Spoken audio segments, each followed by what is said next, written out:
বেপরোয়া গাড়ির ধাক্কায় দুই ব্যবসায়িক প্রতিষ্ঠান মারাত্মক ক্ষতিগ্রস্ত।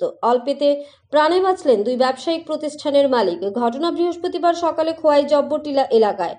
ঘটনার বিবরণে প্রকাশ TR01CB0377 নম্বরের একটি বিলাসবহুল গাড়ি চম্পাহাওড় থেকে খোয়াই যাওয়ার পথে হঠাৎই বেপরোয়াভাবে জব্বরটিলা এলাকায় ব্যবসায়িক প্রতিষ্ঠানে সজোরে ধাক্কা মারে। এতে দোকানে থাকা এক মহিলা আহত হয়।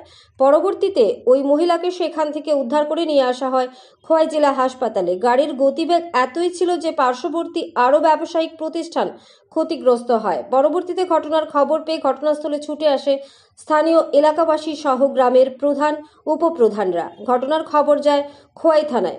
গোটা ঘটনায় মুহূর্তের মধ্যেই এলাকায় চাঞ্চল্যের সৃষ্টি হয়েছে। ব্যুরো রিপোর্ট, আরই, ধর্মনগর। সকালবেলা 7:30-8টার দিকে হঠাৎ করিয়া সামপুর থেকে কুয়াই দিকে যাওয়ার পথে একটা গাড়ি এখানে আয়াসিরা দোকানের মধ্যে হঠাৎ করে প্রচণ্ড একটা ধাক্কা দেয়। এতে দোকানের মহিলা গুরুতর আহত হয়। তাইনারে কুয়াই জেলা হসপিটালে নিয়ে যাওয়া হয়েছে। আর সাথে সাথে এখানে আরও 2-3টা দোকানে গাড়িটা ড্যামেজ করে। এই আর কি।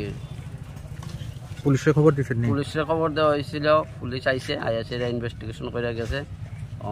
বাকিটা এরা উভয় পার্টির মধ্যে কথাবার্তা চলছে। পরবর্তী সময় যেটা হয় এটা জানানো।